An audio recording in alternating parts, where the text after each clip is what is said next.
What's up out there? Kip here with Omnia Fishing. We've got another rod bending for you today. The Bassmaster Elite Series just kicked off a couple of days ago. Today we were watching Bill Owen put on an absolute clinic with the jig. And it's got me and the rest of the guys here at the Omnia HQ more fired up than ever for open water. A few months back we actually did a jig rod bending part 1, and we said we'd do a part 2 because there are hundreds of jig rods out there and everybody's got a favorite. So we're going over a few more today. Jig fishing happens to be one of my favorite ways to catch bass all season long. So let's get right into rod number 1. Of course, we got to talk about the NRX line from G Loomis. This is the NRX Plus 854C. So it's a 7'1", heavy power, fast action. Came in at 3.9 ounces, pretty impressive for a 7'1" heavy powered rod. It's rated from 5/16 to 3/4 of an ounce. I've personally found that, especially in the NRX line, but Loomis in general seems to underpower their rods. I think you could get away throwing, if you wanted to throw a Texas rig on this rod, you definitely could. And you could probably get up to that ounce range, no problem. So super popular jig rod here in the G Loomis NRX Plus line. Let's take it to the rod wall. The NRX 854C JWR. All right, here we are with that NRX Plus 854C JWR 7'1", heavy, fast action.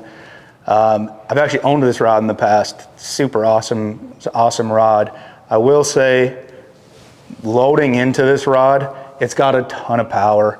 I've said this in the past, but I'm a braid to leader guy for most applications.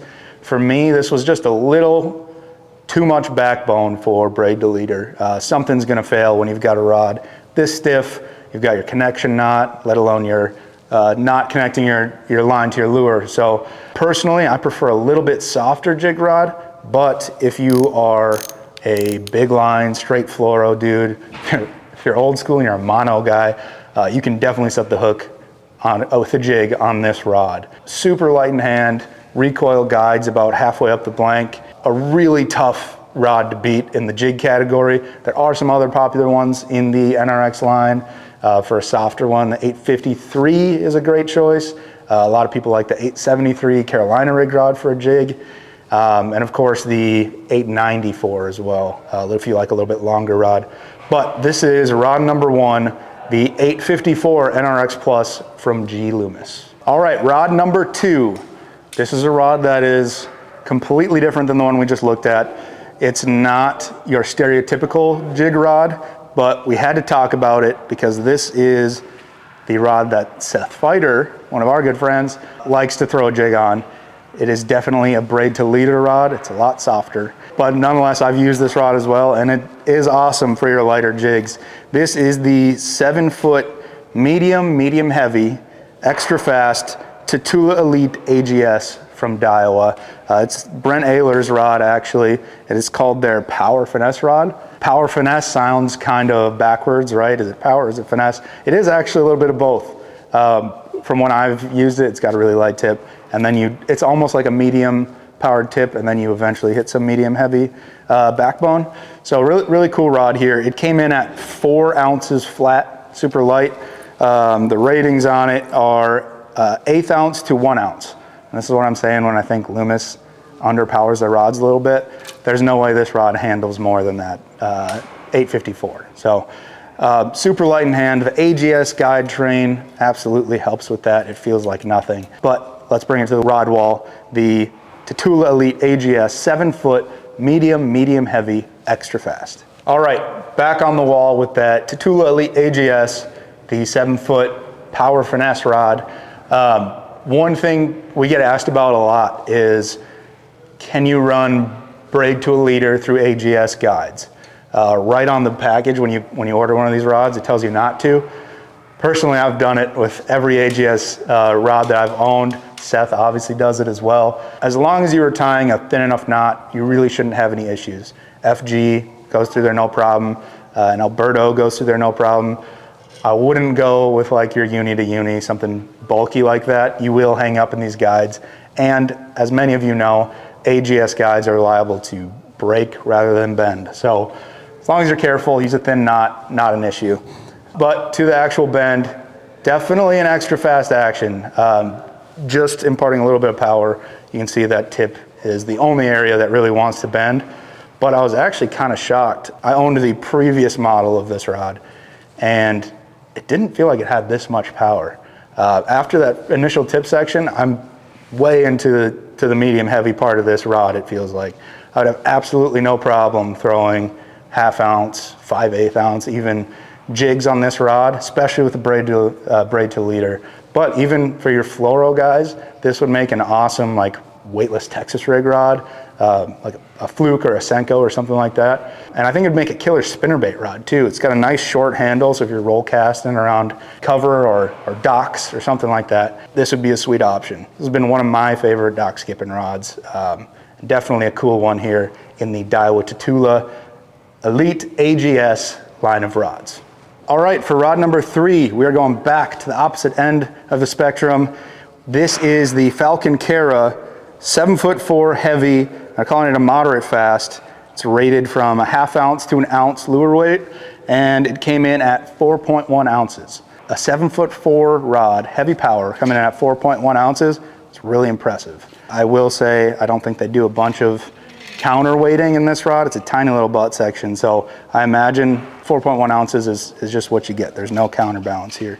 But regardless of that, it feels really good in hand still. It doesn't feel tip heavy, and a really cool rod. This is just, from looking at it, gonna be more of your power fishing jig rod, your heavier jigs around thick cover, probably a fluoro rod. So I'm excited to get this one on the wall. The 7'4" heavy, moderate fast in the Cara line from Falcon. All right, back on the wall with the Falcon Cara 7'4" heavy, mod fast.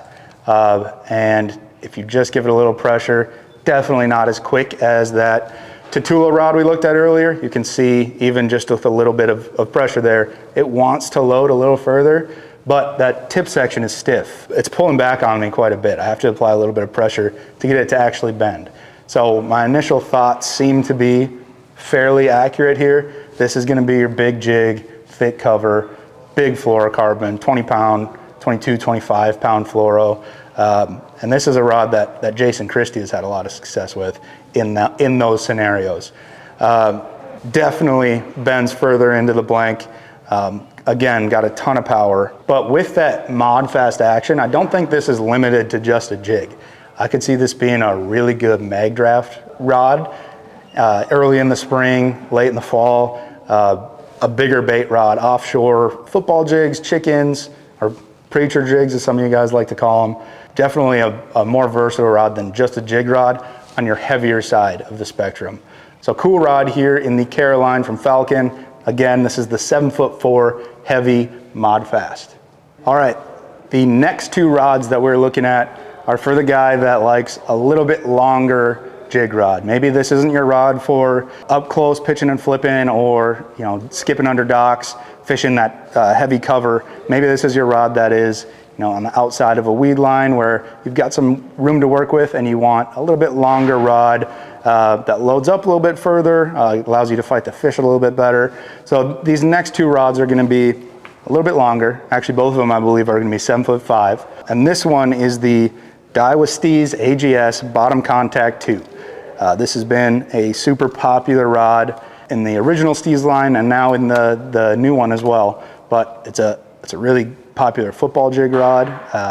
Anything where you're dragging a jig, a Carolina rig. Techniques similar to that, but I think it'd make an awesome jig rod as well. Or Texas rig rod when you're off the bank a little bit, flipping in that deeper milfoil or deeper vegetation in general. This would make a killer rod. It came in at 4.4 ounces.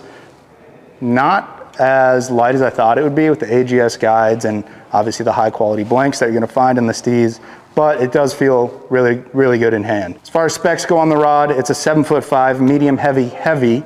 So unlike that Tatula we looked at earlier was a medium heavy, this is gonna be essentially 1 power up from that. It is rated from 1/4 ounce to 1 ounce, 12 to 25 pound line. Slightly more powerful than a medium heavy and a little bit longer than your typical do-all casting rod. But this is a cool one that I've been interested in. They also make this rod in the Zillion line, which I'm a big fan of. So let's take it to the wall. The Daiwa Steez AGS 7'5" bottom contact 2. All right, back on the wall with that Steez AGS bottom contact 2, and giving it a little bit of power. They label it a fast action, and I can definitely see that. It does have more power than a traditional medium heavy. Again, they label it a medium heavy heavy, so it sits somewhere in between there. It's a 7'5" rod, which personally speaking, I know a lot of guys that like to run a 7'3" to 7'6" jig rod. For me, the longer end of that scale is a little too long. I like something more in the 7 foot, 7'3" personally. But I will admit, with a longer rod, you get the rod itself actually loads a little bit further just because of the length of the rod, and it does help your landing percentage. So I can see the train of thought there. This rod screams again to me. I know I've said it before, but football jig, Carolina rig, this would be a sweet rod. Super light, AGS guides, feels like nothing when you're holding it. And these Steez rods are extremely sensitive. It's something I didn't mention with the other rods, but that Loomis is obviously super sensitive, and this one's right up there too. This has not been the most price conscious video of all time. A lot of these rods are $400 plus, but with a bottom contact technique like a jig, you get what you pay for. The higher you go in price, the lighter the blanks, the thinner the walls of the graphite they use, and that ultimately leads to a more sensitive rod. If you pair that with braid on top of it, you're gonna feel almost everything that's down there. So, cool rod from Daiwa, the Steez AGS, bottom contact 2, 7'5", medium heavy, fast action. All right, our fifth and final rod in this week's rod bending is a rod from Dobyns. I gotta give a shout out to our guy, Trey Harple. He's the one that actually recommended we bend this rod. He also does a great job cleaning your bay casting reels. So if you need them serviced, definitely reach out to him. He's a master. But the rod that we're talking about is the Dobyns Ecstasy series. It's their 755C. It's their split handle variant. They also have it in a full cork. But this is a mag heavy fast action rod. It's rated from 3/8 to 1.5 ounces. Pretty large weight range there. And it came in at 5.1 ounces. Now weight is not everything with a jig rod, especially a rod at this price point. This is a $500+ rod.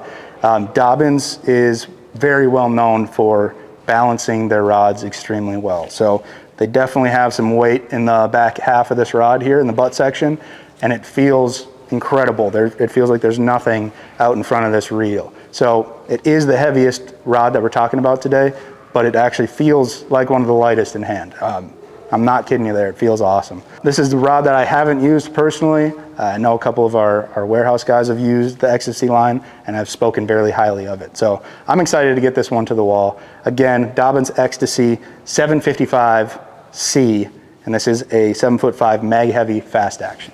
All right, here we are with that Dobyns Ecstasy 755C, and bending it right away. Actually has a lot softer tip than I thought it would. I'm not as well versed in Dobyns as I know some of you guys are out there, but to me, when I look at mag heavy, I'm visioning a broomstick of a rod. That's not the case here. It's got a really live tip actually, and you could definitely, if you're comfortable skipping with a longer rod, this could definitely do it.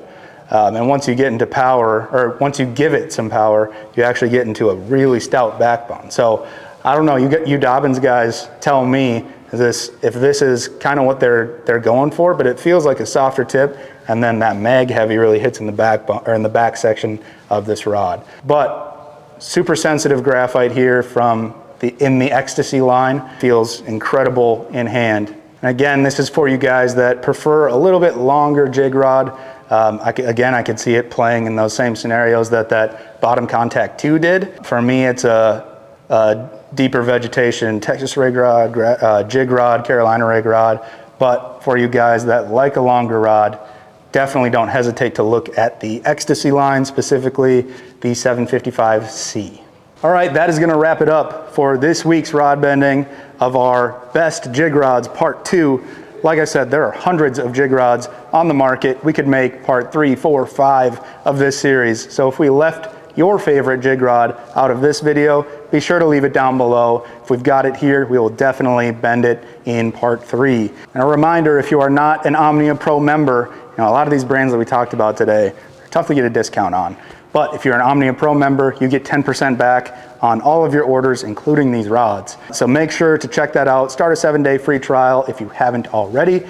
If you are liking the content that we're putting out and you want to see more rod bendings, please let us know by leaving a like, subscribing to the channel, and we are extremely excited for what 2025 has to hold for us here at Omnia Fishing, as well as just the fishing season in general. It's going to be a great year. So make sure you stay tuned, and we'll catch you next week back at the rod wall.